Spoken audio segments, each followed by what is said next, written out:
This game is like a beautiful blend of Japanese game design and like British theatrics or like philosophy. It's kind of weird to describe it because it really is a perfect blend of two cultures presented as a video game. This is why you should play Puppeteer.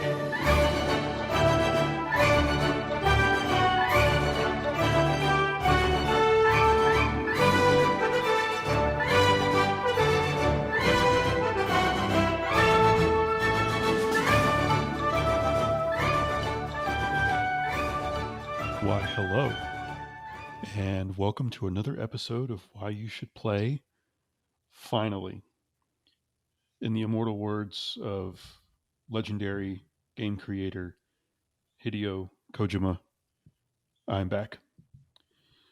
And fittingly, my guest today is someone who has been retweeted by Mr. Kojima at least twice that I know of. That's the only two I can recall off the top of my head. I have affectionately referred to him in the past as the prophet of PlayStation productions because, with his vast imagination and determination, has willed actual projects into existence. He goes by RealRadec on YouTube and Twitter, where he is a prolific tweeter, has gone viral many times, including being retweeted by not just by Mr. Kojima, but other actual official verified development studios. He is Radec. Radec, how are you doing today? Thank you so much for having me. First off, I've been pretty good today actually. I got my new PC, I saw so that. the past 3 4 hours I've just been downloading every application I had on my laptop just to reacquaint myself, reacquaint the PC. But yeah, I love having it. I did a test stream on Twitch because when I tried to stream on my laptop, with especially within this past year, within 5 minutes the stream just became laggy, and it was just a show. And I attribute that solely to my laptop that I did get for free thanks to the University of Guelph, so I can't complain. But yeah, I'm tried it out again on stream, worked flawlessly, so I'm pretty happy about that acquisition, so to speak. I did see that, and you have a. What do you know? Do you recall what model graphics card you have in there? I have a 4060. And just to clarify to the audience, I don't need a 4070 or 4090. I really just wanted to get this PC to just edit my videos a lot more smoothly Hmm. because I did run into significant issues on that on my laptop. But yeah, I it's funny. I did the PC setup and then I get a prompt. It's like, oh, you get a month free of Xbox Game Pass PC for free. I'm like, okay, let's say less. Nice. It expires the 14th of December, and I was like, "Ah, when does Indiana Jones come out? Because like I might as well just play that on my PC since Hmm. it's powerful enough to run it." Yeah. It comes out the 9th, so I should be able to finish it by then. I don't think it will be too Nice. long.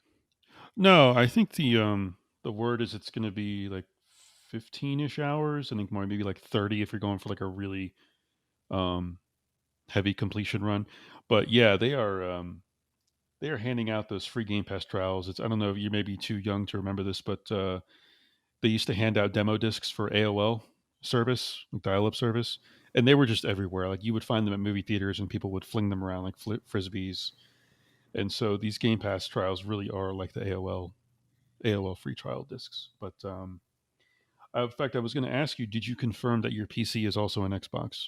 So I know that's like that's the word around town. No, everything is an Yeah, Xbox. well, I did boot up my Vita earlier today, so I guess that could be Nice. considered an Xbox too. Yeah, you never know. I mean, they could be porting games. I probably I think there's a better chance of Xbox porting games to Vita than PlayStation, honestly, at this juncture. I would not Um, argue against that. That's for sure. but no, that's awesome. I know having a powerful PC is very helpful. I don't because I have this PC and I have the other one. So when I've been doing videos, and I'm of course going to be doing the 2024 video similar to the 2023 one, where, you and various other esteemed individuals will contribute a game that you thought went underappreciated, and I don't recall ever really having any issues waiting around too long for videos to render. So yeah, you'll be able to find a huge difference in the results there. That's exciting. So I think it will help you to do that kind of content creation even For more sure, efficiently. for sure. It's more of a relief than anything. I just want less hassle in my life, let's just say. And the laptop Yeah, was adding way more. So the fact that I can just like go to CapCut or Adobe Premiere Pro and have it run smoothly is like, oh, this is a godsend. Let's go. yeah, yeah. We try to have as much technological peace of mind as we can possibly get in this day and age. So yeah, I'm glad that we were able to finally do this. And Yeah. yesterday, I was of course out of internet for 9.5 hours because I don't know. I live in a third world, I guess, or something. It's ridiculous. But no, it's good. I'm very glad we were able to do this and talk about like a really wonderful game that we will both discuss at Yeah. length. My second Um, appearance on this yes, yeah, you are a renowned repeat appearance. podcast. And without going into too many spoilers, the next guest for a mainline episode will also be a repeat guest, is what I'll say. I'm I see. I very see. excited for them to return as well. So, all right, soft opening as per usual. Is there anything that you're currently playing that you wanna shout out? Currently playing that I want to shout out. So I am playing, funny enough, because this did get updated recently. The Grand Theft Auto Trilogy Definitive Edition San Andreas. San Andreas. Okay. Yeah, so out of all the PS2 GTA games, this is Mhm. definitely the one I had the most experience in. I never personally beat it. I only got like a few hours in, and most of that time was just me messing around in the open world with cheats on. Of course. But I did watch my brother play it, like the campaign. I don't remember all the bits and pieces, but I do remember significant scenes. And yeah, it's always held like a nostalgic place in my memory. And now I'm playing it like, actually properly playing it for the first time, Mhm. experiencing the stories, learning all the side characters and the main characters. And it's funny because I did start this like 2 weeks ago, just playing it on and off. And I was like, I don't know how I feel about this remaster.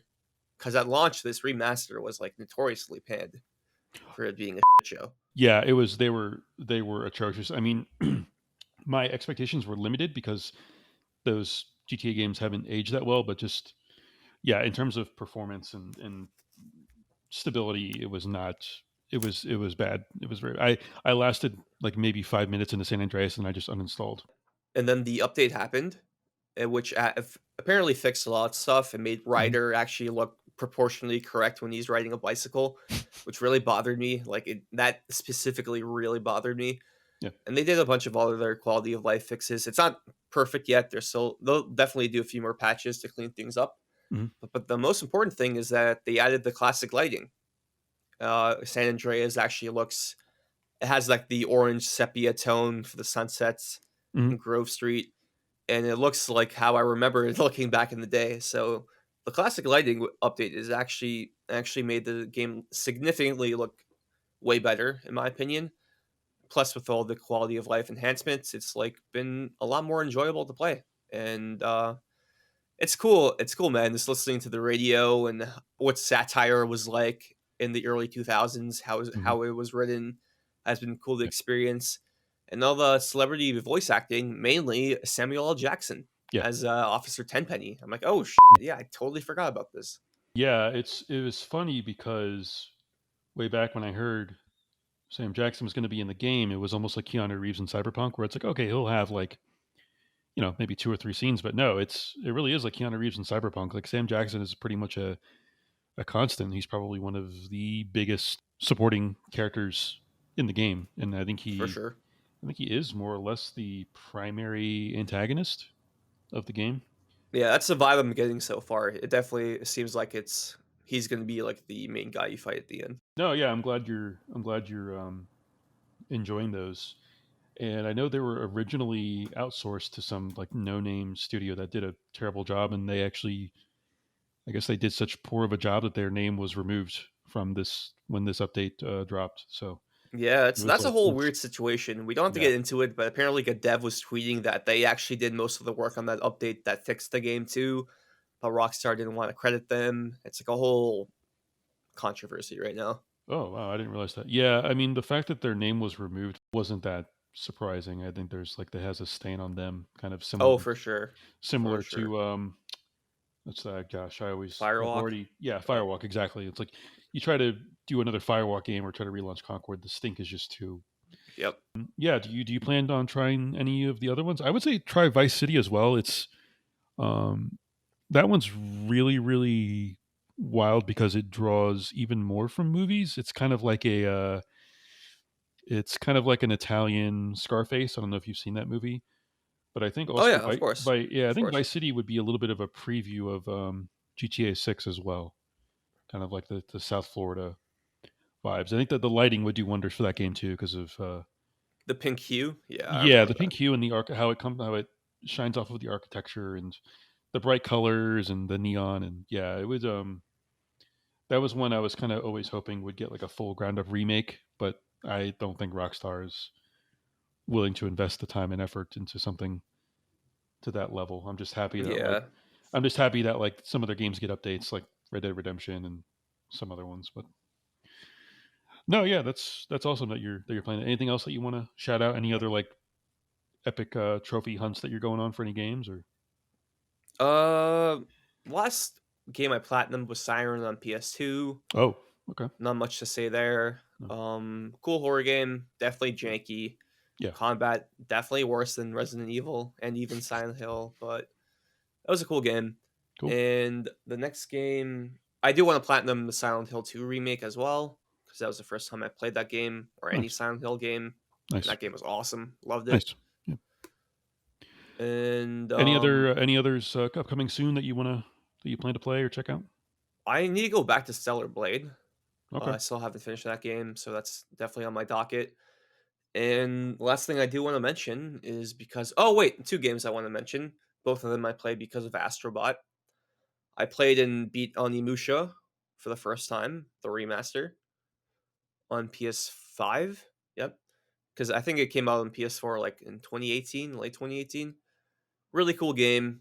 For 2001 PS2 game, I think it holds up decently well. Like obviously, I actually think it plays pretty well in my opinion.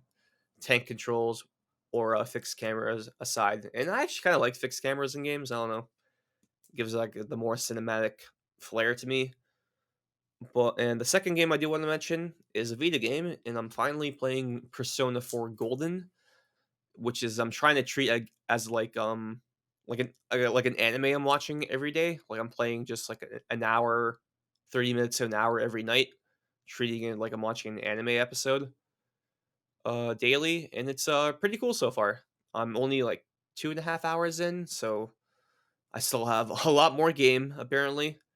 Because I heard Atlas games aren't short at all, and yeah, I'm enjoying it so far.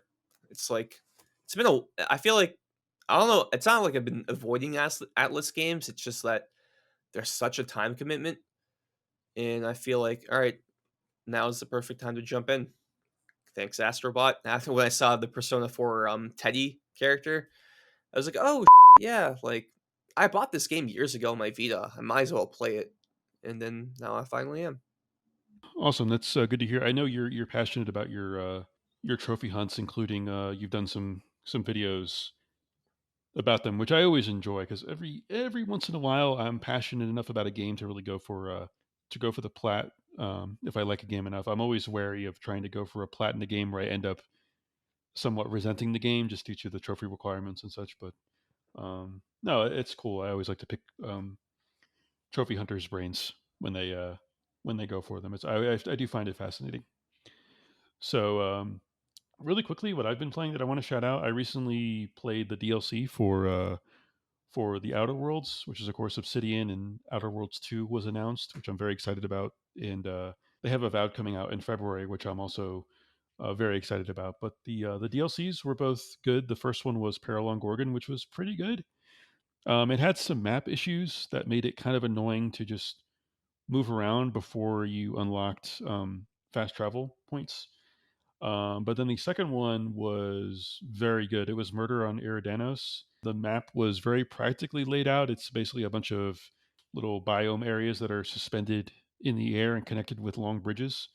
So it was very striking visually. The architecture was beautiful. Of course, the clouds and the skyscape was always around you, so it felt, even though it was a pretty small map in terms of landmass, it felt very large. It felt like you were a part of, like, really a different part of that universe. So, and the murder mystery was very, very good. And I thought, when you get to, I don't know how many RPGs you've played, but you get a sense of where you're at the point of no return, where you can't go back and do side quests or make any more decisions or pursue anything else. But it did throw a curveball at the end, which was very good. And I was genuinely surprised by. So those were two that I had played recently that I very much enjoyed.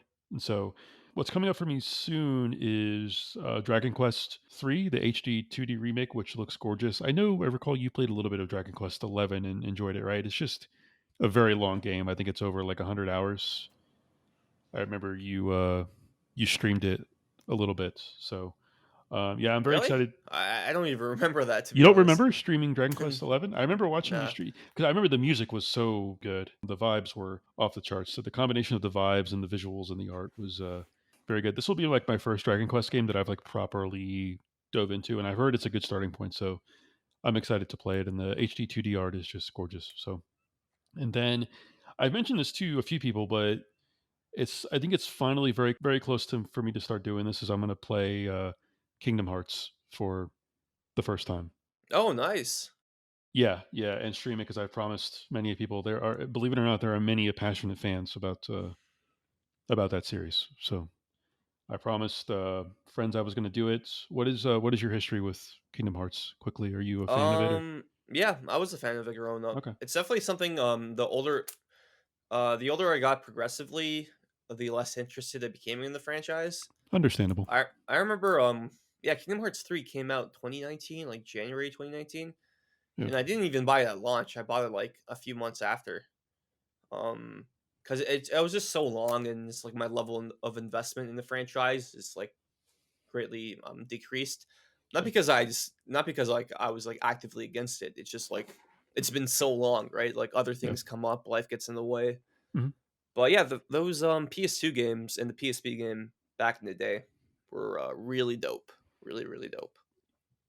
That's awesome. Yeah, and of course, naturally, as it goes, when I committed to playing the series, I of course had no idea what the time demand was going to be. I'm like, oh, it's a cutesy, standard action game with Disney characters. How long could it be? And I see the first one is like 30 hours, 35. I'm like, oh my God. So it'll be a fun, interesting ride. And I just hope I'm not too, I just hope I'm not too bored. But when you have like Goofy and Donald Duck and Disney characters running around and yapping, I'm sure it'll be fun. So, Yeah, I will say to prepare yourself. The beginning for well, I would argue both of Kingdom Hearts 1 and 2. The beginnings are pretty slow, like the okay. first 2, 3 hours. So Okay.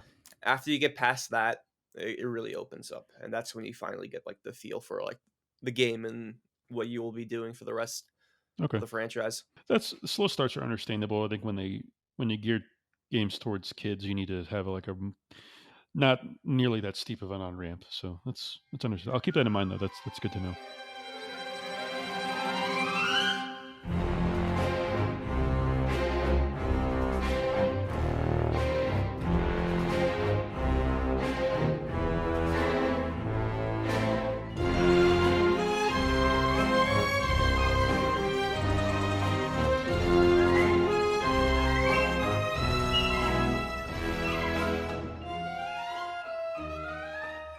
Okay, so finally we get to the delicious meat of this episode.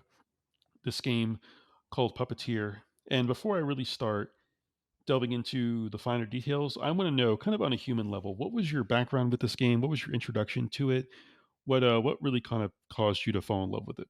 So I remember when this game got announced, I was watching PlayStation's Gamescom 2012 press conference. Remember when they used to do Gamescom? I remember. Yes. Yes. Yeah, what an era. So I remember specifically watching that because I wanted to know what the new characters were going to be announced for PlayStation All Stars, and then that was like the first or second announcement of the show. Yeah. So like I got that covered out of the way, and Nice. so the rest was just like candy. I was like, okay, what were the new games going to be announced? Going to come up? And Puppeteer, I think, was either like the last game they showed or the penultimate game they showed. And I was like, huh, this game looks really cool. I'd never seen anything like this game before. It was like a puppet theater show, but as a video game, and it came out the year after, September 2013. I didn't buy it then because I was just like, I don't know what I was playing at that time. Plus, I didn't have like expendable money as often. But a year after, in like I would say like June, like summer 2014, the game got on PS Plus on PS3, and that's how I finally played it. And I fell in love with it. I was like, yo, this game is like this was 2014, so I would have been gosh, how old I was? I was like 15, 16 years old. I must have been 15. Yeah, I think I was 15 years old. My math could be wrong on that. But yeah, it was like it really reminded me of Little Big Planet, not in terms of like gameplay. Well, platforming for sure, like because Little Big Planet's way more UGC focused. But in terms of just the creative wonder, the music really caught me off guard. I was like, wow, this game sounds beautiful. The presentation's off the charts, and I didn't go for the platinum because this game's platinum at the time. I was like, I don't know if I want to do this. And then 2 years ago, I did a replay, and I was like, all right, since I love this game so much, I kind of owe it to myself to get the platinum. And you have to do a lot. You have to collect all the heads. You have to collect all the those like shards, like those big shards that give you like 10 points or 15 points. You have to find Yeah, all. You have to collect all of them, which is yeah, annoying because like they don't really keep you. They don't. You can't really keep track in the menus, so you pretty much have to guess and follow a guide. yeah. Hopefully, you miss one. They don't even have counters, do they? Like the heads and Nope. the rescues do. Nope. Oh yeah. Oh wow. Okay. No. Well, for the heads, you can go in the menus because there's a slideshow of like all the heads you can find Yeah, but for yeah, each act. even those have a counter though. But yeah, those large shards don't have counters at all, or No, any no. indicator, like you said. Wow. Okay. But yeah, Puppeteer was definitely a very unique game that was like, oh wow, Japan studio, like you guys got something special here. I wonder what else you're gonna do. And then we all know how that turned out. Here we are. Well, Yep. I believe the previous game you were on this show for that we convened to glow about was also Japan Studio, correct? Eco. Eco, Yeah. So I think yeah, that may just be your mission. yeah. And to clarify, same studio but different team because Team Eco, well, Eco was made Yes. by Team Eco, Yeah. and Puppeteer was made by another internal team at Studio Japan, Japan Studio, excuse me. Yeah, yeah. They were called Japan Studio, but it was more of like a. X It Dev was production house, yeah. yeah, yeah. It was almost like a publisher that really didn't publish games. They had multiple teams within their operation. Just I mean, honestly, I could probably do a podcast just on Japan Studio and all their Oh, games for because sure, the yeah. common theme with their games is they were all so unique and charming and wonderful, including this one, but hardly anyone played them. So, um, Nope. which I will do my best on this show to go through as many of them as I can. And of course, yes, a Gravity Rush episode is still eventually planned in the works. So maybe closer to Nope. that movie that may or may not be releasing. So yeah, I'm glad. I always want to find out because I know when people come on this show to evangelize for a game, it's more than just liking the game. It's like kind of how it affects them on a human level. You know, like how did this game truly resonate with you beyond just oh I liked playing that for 5, 10, 15, whatever hours. So I'm glad that you recommended it to me. I believe Eco and Puppeteer were your two games when I originally reached out to you way back when. These were the two games that you most staunchly advocated for. So I'm extra glad that I followed up on this second game because it truly is a wonderful experience. And yes, like Radek said, Puppeteer was developed by Japan Studio, RIP, unfortunately. It was released on September 5th, 2013 in Japan, followed up shortly after on September 10th in North America, and then on September 11th in the UK and Australia. Unfortunately, it was never remastered or even so much as ported. We will get to that later on in the caveats, believe you me, which we'll probably get extra We'll passionate. save it, yeah. Yeah, We'll get for extra sure. passionate about that one because we have a little bit probably have a little bit of a rant going. It was directed by Gavin Moore, who is or was really a longtime mainstay within PlayStation, and he was coincidentally also the director of the Demon Souls remake, Yep. which I know you were also a massive fan of. So yeah, it's always fascinating to go back to these directors of some of these older games and look at their professional credits. So whether I'm trying to remember, I didn't know any of it. Do you recall any other games that he directed or was like prominently a part of? I can't think of any off the top of my head. Not off the top of my head. I know the He has so many credits. He was at PlayStation for like I think 20 years, something like that, a long time. yeah, he's like a mainstay. I remember, Yeah, he got went to studio because he worked at Japan studio, yeah, and when they went, the way they did, he also, got let go, yeah, which is unfortunate because I think he's definitely one of the more underrated characters, along with, like, an Alan Becker or yeah. Connie Booth Mhm. in the PlayStation history, for Yeah. sure. Yeah, for sure. But yeah, another really cool piece of trivia about this game. You pointed out the music, and the music is just it is wonderful. There is such a unique charm and energy and enthusiasm to the music. And the composer is the guy by the name of Patrick Doyle. Yep. And would you believe it? This is the only video game he's ever composed, ever. All of his other composing credits were for movies and I think a little bit of TV. He's done he's worked a lot with Kenneth Branagh. I don't know if you would know. Yeah, he did Thor. That I know that yeah, I do remember that. Yeah, he's done some Shakespeare adaptations and he's done some, I think, Agatha Christie adaptations as well, and has collaborated with him a lot to do composing for those games, or excuse me, those movies. And I think he also composed for the Harry Potter Goblet of Fire movie as Oh, well. So cool. Dope. he's another one that has, he's older, so he has like extensive movie composing credits. But yeah, this is the only video game he's ever composed. I thought that was so fascinating because I'll sample a few tracks, including some that you sent over as well as part of this episode. And it's just a wonderful, wonderful composition of so many pieces of music. Oh, for sure. And to add on to that, Go ahead. sorry, but, No, like, go I ahead. do wanna point this out. Go ahead. Gavin Moore, Patrick Doyle, both from the UK, Japan studio, obviously, and in Japan. And this game is like a beautiful blend of Japanese game design and like British theatrics or like philosophy. Mhm. It's kind of weird to describe it because it really is a perfect blend of two cultures presented as a video game. Because I think I remember reading Gavin Moore said like he loved musical theater growing up and puppet shows, and he really wanted to make a game that was like the stuff he experienced as a kid. And I think, but the game is also inspired by, like, Japanese folklore as well, like, if you, like, read into it, and I don't wanna get too into spoilers, and but, like, when you play it, it's just like, "Huh, this is a clash of styles, but it's done so well that makes it really makes it feel unique and stand out from the rest of from any other platformer I played, really." Yeah, for sure. And I'm glad that you pointed out him being British because I think you sort of alluded to this. The sort of the tone and the sense of humor is very British as well. Characters are very it's hard to it's like when you say British humor, everyone knows what you're talking about, but it's hard to Deadpan, yeah, it's kind of deadpan. It's very quippy. blunt, Yeah, it's very quippy and yeah, characters are very blunt and they can be like aggressive towards each other and yeah, it's such it's another reason why this game works so well is like you said, it's the sort of Japanese aesthetic combined with that sort of tone.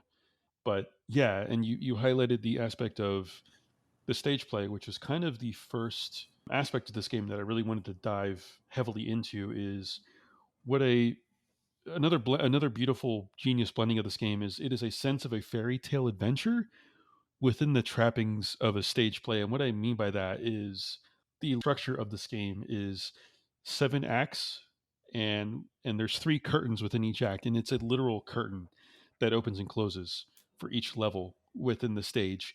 And when you transfer to a different part of the level, it's like a background or a setting on a stage play. If anyone's ever been to a stage play, they wheel them in and out, or they flip them around, and it's the same visual effect within this game as well. So it's something that is so brilliantly well done, and I love when games fully lean into that aesthetic. It's not just a curtain and then you're playing a traditional looking video game. It's you really are playing something that it's like you're like you said, it's like you're playing a play and you're having control of this puppet character. and, like, you do certain actions, and you hear the audience react, Yes. hear the narrator Applause. interact while you're doing specific actions. It's really well done. Yeah. Yeah, yeah. There's the audience applause. There is this. when I say a stage play, there's actual spotlight included as well, a spotlight effect, and then there's very limited voiceover. The character you play as doesn't talk, but all the other characters talk, and there is like an echo effect. Literally, they literally simulated the acoustics of like you're being there live in a stage production. So, what aspects did I mention, or was there anything else that I missed as far as the production value of sort of the sense of adventure and the stage play aspect that you wanted to highlight and dive deeper into? I just as you said, I think it's done really well, obviously, but I love how varied the environments are because it is a stage play, Yeah. and it feels like definitely in like doing a theater production in real life, it feels like you have to like not like both compromise and come up with something on the fly. It's like, yeah, we're having a area in space, and you have all these like cardboard cutouts trying to emulate the idea of space, and this game does that as well. There's one level, one of my favorite levels. It's in Act 6 where you fight, let's just say you fight a rabbit boss fight, one of the generals, and there's chimneys there that blow smoke, and the Mhm. smoke is like cardboard cutouts, and you have to use your scissor called calibris or calibris. Don't Yeah, know how to pronounce that Calibris. really. Yeah, yeah, yeah. Calibris. There we Yeah. go. And then you have to cut through the smoke. And when you cut, it's like you're actually cutting through a cardboard cutout, and those pieces fall down. And it's just really well designed. And in that same level, you also cut down playing cards because like the general character is like some sort of gambler, and it's so well done. And as you move through the stage, it's not like it's like the stage is moving for you.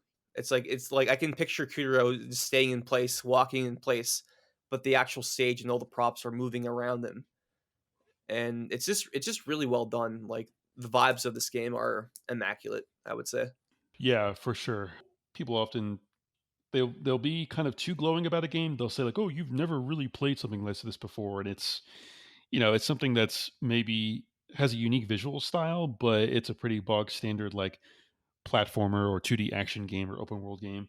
This game, I can confidently say you really will never have played something quite like this game in a very, very good way. The aesthetic that it leads into that we just mentioned, the stage play, sort of production value of it all, they fully lean into it, and the sense of fairy tale adventure. You had mentioned like the different worlds that you go to. There's different tools that you get, which we'll go Yeah, into a little bit later.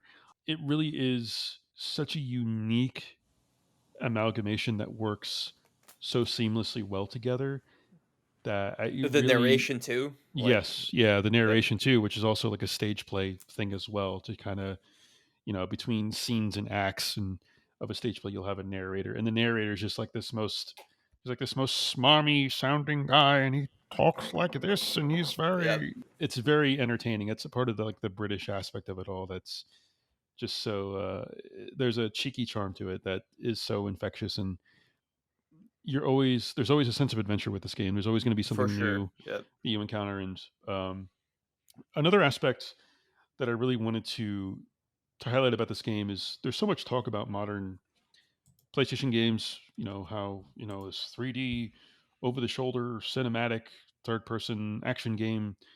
How cinematic they are. In this game, when you fire it up and it's two, I would say like 2.5D. It plays a little bit around with additional aspects of space. It is still surprisingly cinematic. How it plays with the camera, how Kuturo, the character that you play as, moves around within the space without going too much into spoilers. And then there are some very, very cinematic moments, specifically mostly centered around the boss fights, but they're a genuine payoff and they're exciting and thrilling. They're not like mash this button or hold down this button to pull up this slab of wood or this rock to get through, to another 3D space in this game. It's something that's they do it in a way that's always thrilling and engaging. Talk about this aspect of the kind of the cinematic nature without getting into spoilers, but that was something that I know when we talked about Eco, we saw it as such a precursor to modern PlayStation games, but that was one thing that really shocked me about Puppeteer is just really how cinematic it is, and it's something that will feed into a topic later on that I want to address with you. But was there anything else that you want to speak to about that aspect of the game?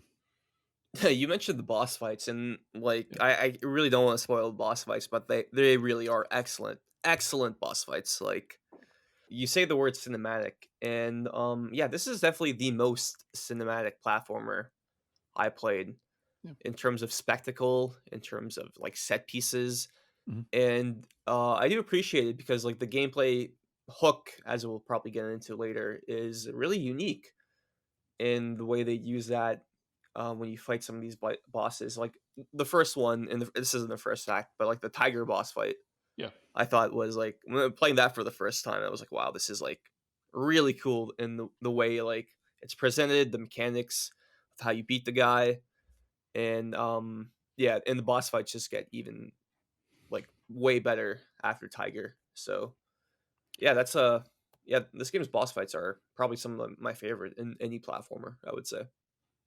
Yeah, yeah, they really are just down to a lot of the animations that the bosses um, make not only when they're attacking you, but also when you hit them, like the way their Yes. various Yeah. bodily body parts and appendages react to. It's always. I mean, the bosses, their attacks are nothing elaborate. It's like oh, No. slam on the ground or swipe horizontally, and nothing elaborate. But Deflect this projectile, deflect that yeah, just projectile. just Yeah. how animated and full of life they are. It really is like you're fighting a full actual character that's trying to attack you and kill you. And it's just so. And like I said, there's a payoff with every boss fight. There's like some elaborate QTE that. Yeah, definitely very low key God of War inspiration there for Yeah, yeah, sure. yeah, for sure. It's absolutely thrilling and something that I didn't expect when I talk about, oh, it's just you're just going along the stages of this play production. So yeah, that's something that really really stood out to me. And so the next section that I really want to get into, I think we'll spend probably the most amount of time, which I didn't expect given a 2D platformer, is the gameplay. And really the premise of this game, to I probably should have spoken about this earlier from the jump, but you play as a boy named Kuturo, and one of the first things in the game is you get beheaded. So it's like, oh my god, this is absolutely horrifying. I think it's like an ode to old fairy tales that were sanitized in later years. It's like, oh, these are actually very very brutal stories. That a kid gets beheaded, and you're a puppet, and they use that beheading as a gameplay mechanic where you pick up different heads throughout your travels that have different powers or can summon can reveal different aspects of a level that you're on, and they work some hats work within specific levels that you're on. It's very thematic, right? So I think when you're in a sort of western themed land, you there's a train head, for example, that Oh you yeah. get. Yep. Yeah, yeah. The main tool that you're going to use is your scissors called calabrus, which again, we're talking about a fairy tale adventure. When the scissors are close together, it does resemble a sword, which I thought was it's very charming. Even though you really don't use it as a sword, you when you use it as a melee weapon, but you use it as snapping scissors. So you don't swipe them as a sword. You Snip, nip, snip. yeah, yeah, Yeah. snip, snip, snip at obstacles or various obstructions or what have you. So without going into the other abilities yet that you get along your way, what like kind of what stood out to you about Calabrus and Yeah. I would say, speaking about the head mechanic, that is your main health. You know, you have yes, 3 heads, and yeah, anytime you get hit, you have like your head gets knocked off, it bounces around the level, and you have like you have enough time to collect it. I would say like a good 10-15 seconds. yeah, But there's some instances where like it'll fall down the pit. It's like, oh well, there goes that head. yeah, And like it definitely becomes a game of like trying to, all right, I have to use this head in this specific part of the level. yeah, I'm going to switch to another head just in case like I get hit so I don't lose the head I need in the future. And using those heads in those specific parts of the level, like you'll see like it'll flash the required head you need, and you do like a little, you press down the d-pad, you do a little taunt, a little dance animation, kind of like the astrobot animations in the crash site. And sometimes it will reveal like, here's some coins, here's like a new goofy scene featuring another random side character you'll meet later on. And sometimes if you do it during a boss fight, it's like, okay, use this specific head during this boss fight, here's something that'll make the boss fight way easier. So it actually adds like a lot of replayability to the levels if you go for the platinum or if you just want to like play the game again. It's like really cool. And for Calibris, the scissors, yeah, it's definitely like I can't really name any other game where like scissors are like the main weapon. You know, like I can't not off the top of my head. I would say so. Like that, it's like Kingdom Hearts, as we mentioned earlier, like a key. You know, it's definitely used more like a sword, but like the fact that like a random object like a key is your main weapon, I always thought was kind of cool. So in this game, it's a scissor, and I like how it's tied to like the whole theatrical, like it's production of it.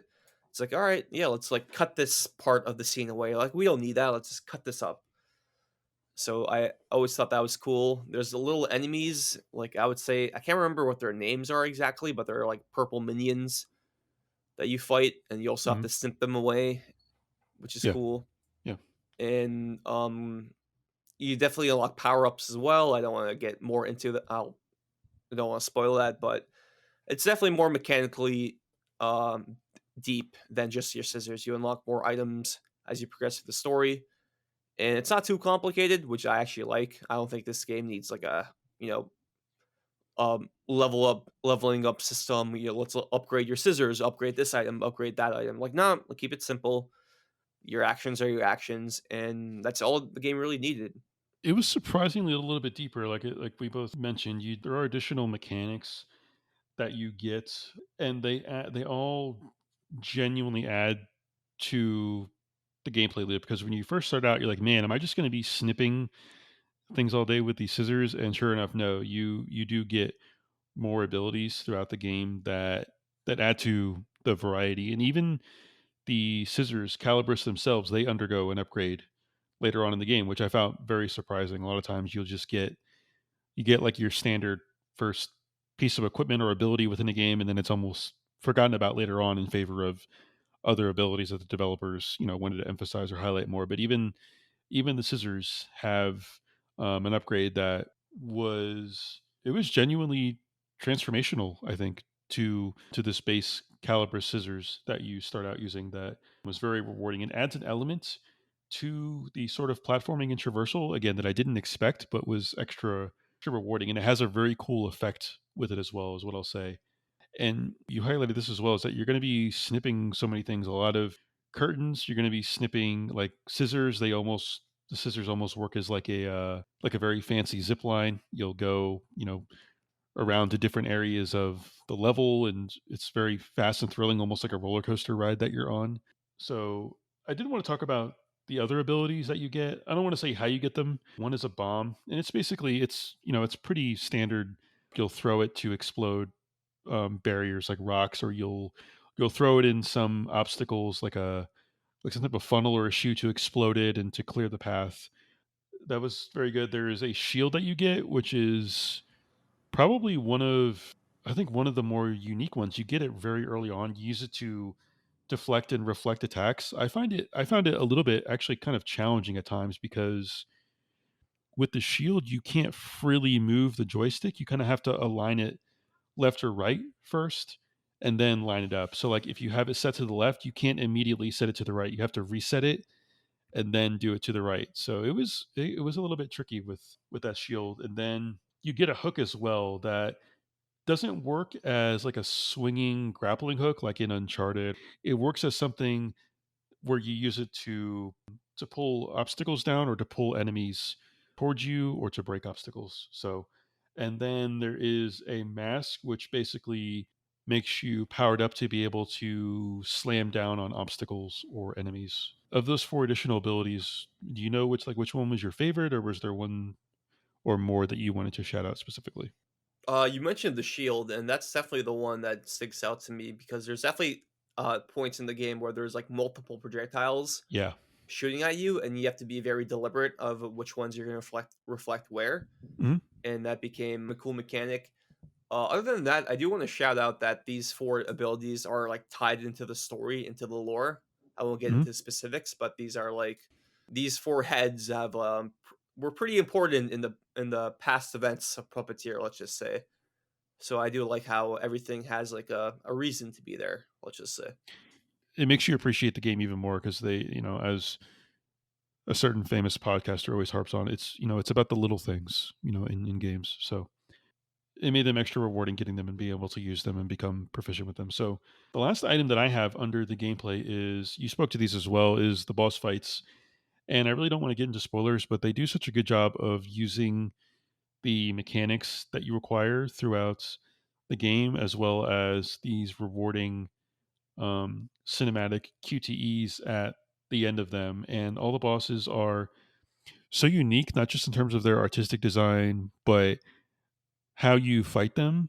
And each has its own sort of unique way of how you engage it. So, trying to think of a way to approach this without spoilers, but if there's one you can tell me that was probably your favorite without spoiling the audience, maybe I can kind of pick up on it. So, yeah, I did mention this earlier. I'll just say rabbit. Rabbit was the highlight for Okay. me. And Yeah. once people play the game, they'll understand exactly what I mean. But rabbit was cool, Yeah. and well, the main antagonist fight was the final Yeah. fight. I do want That's to that's shout what I was that gonna out. say, dude. That last level is so epic. You talk about cinematic. I'm like, oh man, I can't believe this is happening right now. It really is like the climax of, I wouldn't even just say just as much of a single movie. It's almost like the climax of like a trilogy, honestly, with what goes down and what happens. I'm like, oh man, this is so cool that I never would have expected when I started the game. That's really kind of what I had for kind of the aspects of the game. Was there anything else before we get into caveats that you really wanted to shout out? I feel like we just flew through the actual game itself. Is there anything else that you wanted to shout out or highlight? I would say all the actors for the well, Yes. Kudaro's not voice, but the voice cast is fantastic. I can't remember the actors off the top of my head. I don't know if they're like famous like theater or film actors or if they're just like regular video game actors, but the cast was incredible. Like honestly, they play their exaggerated part very well. And the one I do want to shout out is Mr. Pink, who's a flamingo, and I thought his performance was very funny. Like I do like that character a Oh, lot. Yeah. yeah, yeah. He was definitely comedic relief even by this game standards. He was an absolute riot. Let me see. I'm actually looking up. Oh, Puppeteer IMDb. Yeah, yeah. I'm looking because I always like to shout people out who are involved in the game. There is a companion. It's very early on in the game, and I feel like it's not really a spoiler. Her name is Picarina, and that's all I'll say. She has more meaning to the story for sure. Her voice actor was awesome. She was just like fully committed with how she like shouts your name or like berates you or encourages you. It really is like a genuine companion who is actually invested in the story and the goings on of the universe, is what I'll say. Her name is Julie Rogers, and I don't she doesn't really have any other notable. No, I'm looking through this cast right now. It's none of these guys are stars. I would say, or like names that pop off. It makes me believe that they put really extra thought into casting for these roles, in something like, as I'm sure many people would see as like a silly little platformer, but yeah, that's what really impressed me as well. The narrator, Picarina, Yin Yang. I like Yin yeah, the Yang. witch, the main antagonist, who is hilarious. Yeah, it's all just, it really was like they got professional, Theater actors for yeah, sure. experienced Yeah. theater actors. Yeah, that combined with kind of the echo effect that they have for their performances, like you're at an actual stage production. It's so good. They fit in so perfectly with the Yeah. roles that they played. So And honestly, I kind of prefer it when games do that because I really like performances by like Troy Baker, Laura Bailey, Noel North, Travis Willingham, but I don't need to hear them in every game, which kind of feels like they're if it's a Western game, you there's a good chance Troy Baker is going to be involved for sure. Which is why I kind of like games like Puppeteer and Rockstar games where they don't really care about they care about star power per se, but like, the main character is just like some dude, right?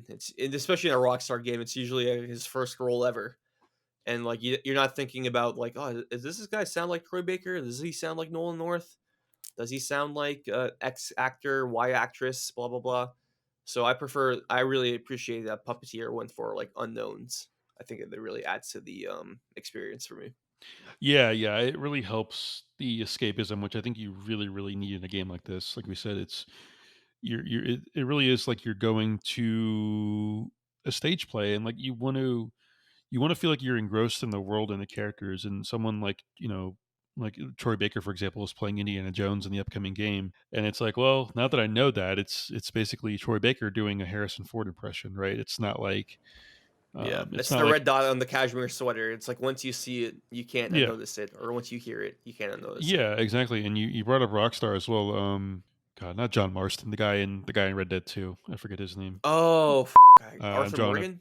yes, thank you, Arthur Morgan. God, Yeah, it's a complete brain fart. Yeah, that's Arthur Morgan. It's not like Troy Baker doing a cowboy voice, yeah. Roger or Clark. That's his guy's yeah, name. Roger Yeah, Clark. What I don't know why I said Roger Clark. Yeah, Roger Clark. Yeah, but at the same time, I think like I don't foresee there's any other chance that any other role that he gets supplants Arthur Morgan, right? But at the same time, that was Arthur Morgan. Like it just was right. So yeah. these the voice actors do such an incredible job, and it seemed like they were also fully invested in these characters, and Oh yeah. No, nobody half-assed this. yeah, they Yeah. understood the assignment, as the phrase goes. So yeah, it's just another aspect of why this game works so well, not in terms of the presentation of the production value, but also it has the gameplay variety and the other aspect of the traversal. And that's one thing that I forgot to highlight is the game uses the entire space of each level or portion of the level so well, where it's like you really have to keep an eye on your surroundings, which is kind of feeds into the first caveat that I have for the game. Again, we're not really going to be negative at all in this podcast. So all these caveats are kind of speak to the surprising level of depth in the game. And the first thing is to I have a little turn of phrases: keep your head. And you want to Radek spoke to this a little while ago, but you want to be aware of the heads that you have and the ones that you're using. So you get an inventory of 3 heads at any one time, and of course you can only use one at a time.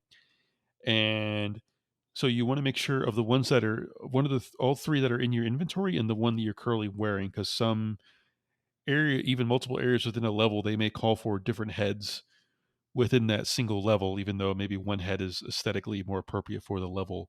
And a common issue that I ran into, maybe this happened with you, was that a lot of times I had a repeat head in my inventory. So I would have Yep. like Yep. 2 of the same frock, and I'm like, oh, I don't want to do this. I got to make sure that I cycle through. And it's very easy. You just do it with the left or right D-pad to switch heads. So yeah, you spoke to this earlier, and was there anything that also you wanted to speak to with a little sort of head inventory that you have to manage? I think you pretty much said it perfectly. You have to keep an eye on your head inventory, especially if you're going for the platinum. Excuse me. There are definitely some parts in the level where like I got to a part an area. It's like, oh, I need this specific head. It's like, oh man, I had that like 2 minutes ago, but I replaced it with another head, and now the only way I can get this like specific animation I need for this part of the level is to replay the whole level and get the head again, and then find and make sure I have it before I get to that specific area. So, yeah, if you're going for the platinum, you definitely want to make keep your eyes clear on your head inventory because you only have 3 heads, so you got to make them count. It does a really good job of always doling out The different head heads you to you. need. Yeah, yeah. So the next caveat that I have for this game is sort of along the same lines of being aware of your surroundings. Is you use the right stick to control Picarina in this game, and she basically kind of flies around the screen, and you control her with the right stick. But you also use her to activate something. So, like I think you can activate like there's certain levels you can turn on and off lamps which work for traversal, like they hide certain enemies or they scare certain enemies away so you can move throughout the level. That's one thing that I had down is to again, it speaks to the depth of the game. Like it uses your right stick, it uses your D-pad. So is there anything that you wanted to speak to on your companion, the right stick? Yeah, I thought it was very well done and very well handled, I should say. I do like that. You definitely if you don't use it, you're not going to beat the game, obviously. But Oh yeah, like, there's random cauldrons that once you hit them with Pecorina, they'll spawn a head, so that's required. yeah. There's one level. where and this doesn't really give you anything, it's just I think it's, like, a funny little thing they added where, like, some windows are closed, and if you use Pick Arena and you, like, press the button and you hover over the window, they'll open, and this guy's, like, sometimes the guy's, like, sleeping on the couch and he wakes up, or some guy's taking a shower and he immediately closes the window again, so it's just, like, funny random animations that they didn't really have to add at all because they don't really benefit you in any like way in terms of currency or like a gameplay mechanic. It's just like fun set dressing, you know? It's just like another podcaster once said, it's the little thing that just Yeah, enhances the experience of this theatrical production of a game. for sure. And set dressing is a great way to do it. And again, it makes you feel immersed in this world. And the way they use all that space to varying degrees of immersion or interactivity is just so well. And all of this is amidst just, I didn't even have this down, but it's kind of a given for this game is just the absolutely gorgeous like environment design and I guess technically set design, right? If we're talking about like a stage play and everything, and how it fits into the aesthetic. Yeah, I just found that very impressive. So the final caveat that I have is maybe kind of a negative, but it's not really a negative about the game itself. Is that as we did with Eco, we want to sort of lament the loss and closure of Studio Japan, and I also want to talk about game preservation. So I don't even have this down. Maybe you remember, maybe you have it in your notes or somewhere. When was Studio Japan officially closed down? I feel like it wasn't that long ago, was it? April 2021. So right after the previous fiscal year ended. Yeah, right. I think yeah, I thought it was just after the turn of the decade. So yeah, Studio Japan. Not all of them are gone. I think there's like maybe Asobi, that's what how Team Asobi became to be. Yeah. yeah, that's how they came to be. The kind of the remnants of Studio Japan. But there's many other. If you're all interested, definitely look up Studio Japan and kind of look at where the various cast-offs have landed. I forget where Gavin Moore is at currently. I believe I he did he find something else or is he like yeah, retired? he's Okay. somewhere. I think I looked him up on LinkedIn. I think he's at some publisher. I don't know specific games off the top of my head. The previous game Eco, Team Eco, Ueda is I mean, I'm fingers crossed we see Ueda's game revealed at the Jeff Awards. Oh man, we'll see, dude. We will see. He is under Epic. yeah, so yeah, we'll be there day one for his game. All the Team Eco games, Shadow of the Colossus Eco, other games, Gravity Rush, Team Siren, they just came out with Slitherhead recently. Yep. yeah, the remnants of them, Bokeh Games, obviously Puppeteer. What other ones of note? Pyramid made the Patapon games, and they're making Rataton, the Kickstarter spiritual successor. Loco Roco is a classic. We mentioned Demon Souls and Bloodborne. I count more as from software games than Japan Studio games. Really, Yeah, I know Japan Studio is heavily involved with both, but those are what makes those games special to me are from software, in my opinion. yeah. You don't think of when we talk about like more quirky, kind of out there, Yeah, lighter tone type of games. Yeah. I get that. for sure. Echo Chrome is another one I want to shout out. I love that game. Really Yeah, cool puzzle game. The whole yeah, franchise, Echo Shift and Echo Chrome 2. Ape Escape, of course, very classic yeah, PlayStation franchise. yeah. Random puzzle games like Intelligent Cube on PS1. I played for the first time when they got ported to PS5. I was like, oh, this game is actually kind of dope. And the soundtrack for that game is incredible too, by the way. Like, goes way harder than necessary. Devil Dice is cool, and last one I should want to shout out, Jumping Flash. I do like Jumping Flash, the world's first 3D platformer. But yeah, we lament the closure of Studio Japan. It kind of represents what PlayStation used to be and why so many had a soft spot for PlayStation and why some are have become disillusioned with them and see them as sort of shoehorned into this cinematic, third person over the shoulder action adventure games. But in kind of in the same vein with Puppeteer, like please PlayStation, just I'm not even asking for a remaster or remake of this game. Just port it forward somehow. Make it Mm, purchasable a la carte on PS4 and PS5. I genuinely think maybe hopefully with this podcast the game will have like a resurgence. And it's like it's genuinely like it is a disgrace that this game is stranded. It is so mhm, wondrously unique, and there hasn't been. You're so much more in tune with this. Has there been much traction beyond just the streaming option with PS3 games? Like I know there was Resistance games got added to streaming, right? Or they're going to be. Yeah, I'm getting added next Tuesday. Yeah, next Tuesday. That's streaming, right? Like you can't like Streaming download them. only, streaming only. Yeah, I don't think PS3 emulation is happening, to be honest. I feel like if Sony wants to revisit a PS3 game, they're gonna remaster it or remake it and sell it a la carte. That's like I feel they did that with Demon Souls. They did that with Last of Us Part One. Yeah, Probably gonna do that with Drake's Fortune, even though the Uncharted games did thankfully get ported over to PS4, so yeah, we don't have to worry about that. I do want to point out a fun fact. Bokeh Studio, as yeah. we mentioned, Mhm. they also, I think, yeah, part of them did work on Puppeteer as well, just in more of a support role. And Shuhei Yoshida was on this episode of like it's like a game developer discussion with Kaichiro Toyama, Creator of Silent Hill. the creator of Silent Hill, Siren, Gravity Rush, Slitherhead. Yeah, Pretty stacked resume. yeah, And Shuhei himself was like, "Yeah, we released it September 2013 on PS3 because when the game was pitched, blah blah blah, it was thought as a PS3 game." But in that interview, he said like, "Yeah, you know what? We really should have made it like a PS4 launch game." It's like, oh man, because if it yeah. was a PS4 launch game, like it, I feel like it would have had a decent chance of getting a sequel because you had like the launch game bump. Plus, it was like a way better game than Knack, like in my opinion at least, because I think Knack was severely mediocre. It's like, oh man, like Knack had to be a PS4 Japan studio game at launch. Like, why couldn't it have been Puppeteer? Yeah, it does seem really silly that way. I mean, those guys make so many decisions about, when to release games and what platforms. It's you can't every time you swing, you're not going to hit a home run, Yeah. right? But and that's something that I brought up with you as I was playing this game. I'm like, are you sure? Like, I was asking you, like, how did this run on PS3? Like, you recall it was pretty steady, smooth, locked 60, Steady, right? smooth. Yep. Yeah, yeah. When It's you yeah. The game is also you can play it in 3D if you remember that 3D gaming was a thing in the Oh early wow, 2010s. yeah, Yeah. that makes sense with this game. Yeah, yeah, I can totally see that. Yeah, apparently it's one of the better games that uses the 3D functionality. And it kind of makes me want to buy one of those 3D TV monitors Sony was selling for a brief period there just to experience it. Oh, that's so funny. Yeah, Courtney. Yeah, the hardware ecosystem, right? Yeah, that makes sense. Having played the game, I can totally see how it would be appealing in 3D, especially like I said, a lot of those more cinematic moments with the boss fights.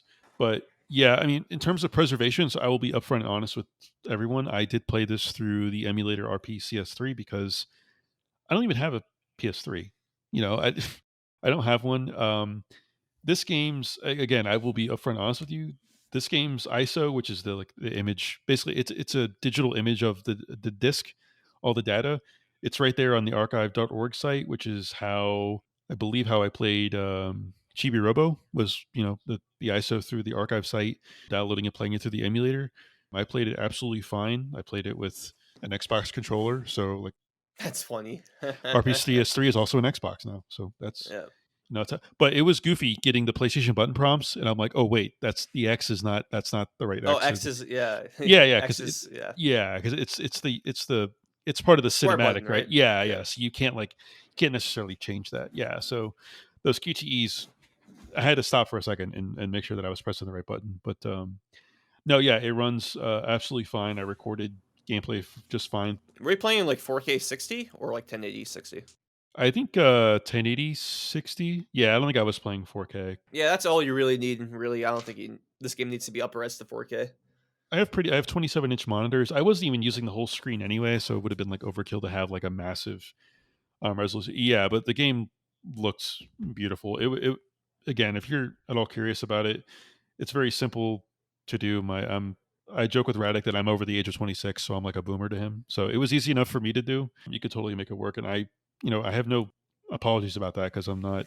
It's ridiculous. You would rather play it natively than streaming, like any normal human being. Yeah. Yeah, yeah, any normal human being. Like I think that's how I played Eco streaming, and I had a couple of hiccups there, but yeah, I learned my lesson with that, and Sony figured out with PS3. These guys that do RPCS3, they do such an amazing job. They update that emulator like once a week at least. I would go in there every couple days and there'd be like a new update to run. So, I don't know, just figure it out. I think like you mentioned, it's because they don't want to do it. It's not a lack of competency, it's a lack of desire. So For sure. Plus, like you mentioned, like the lack of desire, and that's lack of desire is probably because these games, like the amount of work Sony The Yeah. amount of money Sony would have to put in to make these games run at 60, 1440p or at least Yeah. 1080p is like they're not gonna make their money back on these titles, right? Yeah. If they try to port them properly. Like, I love a game like Calling All Cars, right? But like Yeah. if Sony I don't think Calling All Cars is gonna be is gonna move the needle financially, you know? It's kind of we're seeing this with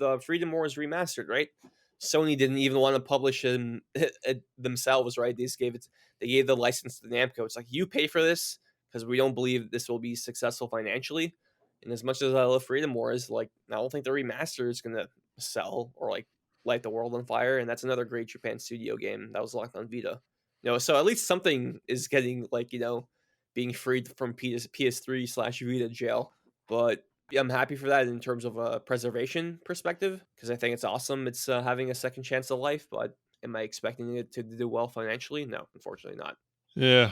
Well, Yeah, sorry to end this podcast on a down note. no, no. I was gonna say maybe if they felt they can make, if they felt it was gonna be a transmedia empire and spend $400 million on it, then maybe they would have financed it. Hey But man, Puppeteer would make for a cool animated Sony animation pictured TV show or movie. it's so funny that you mentioned that, because would you guess what my very last topic was gonna be? Oh, there we go. I had a very specific idea for this movie. Have you seen any of Leica Animations movies? They've done Coraline. Yes, I did. I did watch Coraline. Did they do a movie 9 or no? I don't think so. Okay, you know what I'm talking about though, right? Yeah, yeah, 9. It's like you're like an alien. You're like a It's like Odd World or yeah, yeah, yeah. yeah. Outward, yeah. You're like a worker slave. Did you see Pinocchio, the Netflix stop motion animation one? The Del Toro Yeah, one. yeah, yeah. Del Toro's. Yeah. I seen clips of it. I've never seen it though. Okay. It looks cool though. Yeah, it's very good. But this game is like tailor made for a stop motion animation movie, and I think that may be the only chance of there being like any sort of treatment for it, because evidently we're getting a Gravity Rush movie. I think Live they're action. yeah. Yeah. I mean, we're getting a pat upon something, right? A new game, movie, TV show. Game and movie. Yep. It said It's like we're yeah. re-envisioning the 2D game Patapon as a 3D major motion picture movie. We're getting a pat upon. It's like, come on, guys. Like, what are we doing? But yeah, I'm excited because I want the Gravity Rush games. Just seem like they're prime for like some sort of. I think did the second game get a remaster too, or just the first game? Just the first game. Just the first game. Yeah. It got Vita game that got remastered for PS4. Yeah. You would think it's going to be getting some sort of treatment alongside the movie. I don't know, the movie that Yeah. may or may not I, be made. I think Um, PC ports are definitely in question. And if they're going yeah, to do a PC port, they'll do a PS5 port as well with like haptic feedback features and all that shit. yeah. Yeah. That's why I'm holding out on playing them Playing it? much. Yeah, me too. Yeah. Ideally, I would like to do play them and do an episode on them, close to release of this movie. But Yeah, that's why I still um, haven't played 2. I bought it years ago, and yeah, I was thinking about playing it this year, and then those rumors came up like, "Oh, they might remaster Gravity Rush 2." And the fact that there's a movie coming, it's like, "All right, this is probably gonna happen sometime." they showed those clips like from that little PlayStation Productions It's promo. yeah. Like come on, guys. It's not. Yeah, but, like Patapon, like oh my god. I love it, man. Like, it's so random, but Yeah, and I know wildest dreams, but I don't know. And I mean, well, I don't want to spoil it. I'll bleep it out. But we got a level in Astrobot. I'm like, what in the world is? yeah.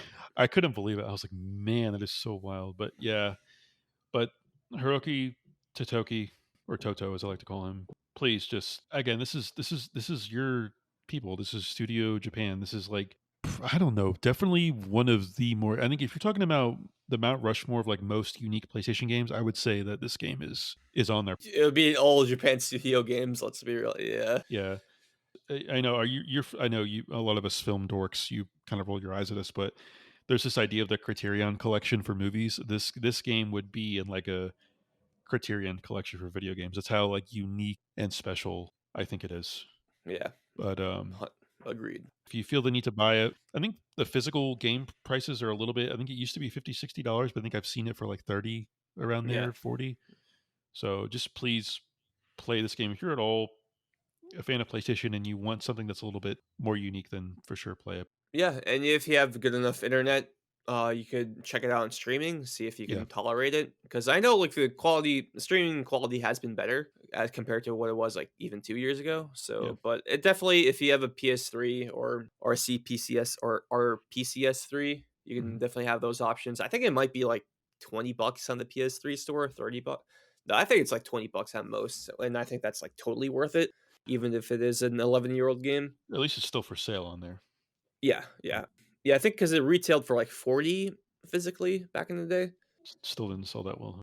No, no, it really is a shame, man. Like, oh god, dude, if it really was a PS4 launch game, like, this game would have been it wouldn't be a cult classic, it would have been a classic, you know? Like, that's how I feel about it. Yeah, I agree. It just goes to show you like time and place of when a product is released is so important. That has nothing to do with Yep. its sort of creative or technical merits, but Same thing with, Ratchet& and Clank Into the Nexus. It was a PS3 game that came out, like, a week or 2 before the PS4 came out. that's crazy that they did a Ratchet and Clank game that dirty. Wow, that's That whole PS3 to PS4 transition was so funny because, well, Beyond Two Souls did get ported to PS4 eventually, and that came out October go figure. 2013. And then Gran Turismo 6 came out a month after PS4 came out as a PS3 game, and it's the lowest console selling Gran Turismo game for a reason. And then by lowest selling, it sold like 7 million copies anyway. So like, it's a great place to be in, I guess. But that transition period was always funny to me. Hopefully, I don't know, one day. I think there's been talk recently of, they have thinner margins and they need to, really figure out a way to Recoup that loss, yeah. yeah, recoup losses and I think The Concord tax, yeah. yeah, console sales have been steady, but it hasn't been like I think it's right around the PS4 sale rate, if not a little bit lower now, but Yeah, it's I not think PS4 is like a few million ahead at the same time yeah. of release. Yeah, but it's they're just not I fear that they're really not gonna ever fund anything quite like this, at least for Yeah. not this generation, maybe not the next one. I feel like Astrobot's the best is like that's the limit you're gonna get. Yeah, I can't think of anything. I can't think of anything else. Was there anything else that you wanted to shout out? One more final Yeah, plea to hopefully hopefully Bandai Namco is like, "Hey, can you guys like give us a Puppeteer license so we can remaster this?" Like I feel like that's kind of the best hope. Unironically, we have for some of these more obscure PlayStation classic games.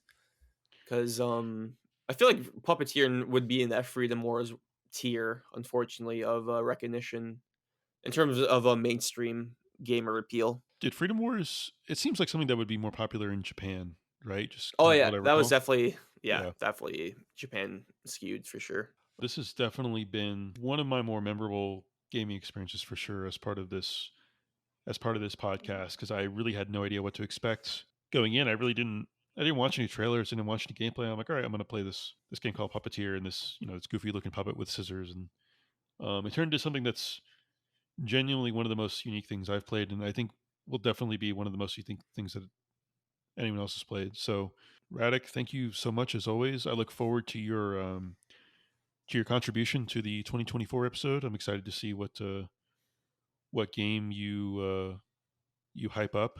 Do you have one in mind? Don't spoil it, but do you have one in I mind? think you pretty much already know what it's gonna be. Like Okay. it's yeah. Okay. Awesome. Yeah, yeah. I'm genuinely I've been telling folks to get ready because I'm gonna put out the word for people's submissions and I'm genuinely excited to do it and we will for sure have you on again in the future. Definitely for the Gravity Rush episode. I know like we tend to associate specific people with specific games, and you're definitely one that I associate with that one. So when the time comes, I will put out the word again for sure. But Awesome. Looking forward to it. yeah, yeah, me too. Thank you all again for listening and watching, and we will see you next time.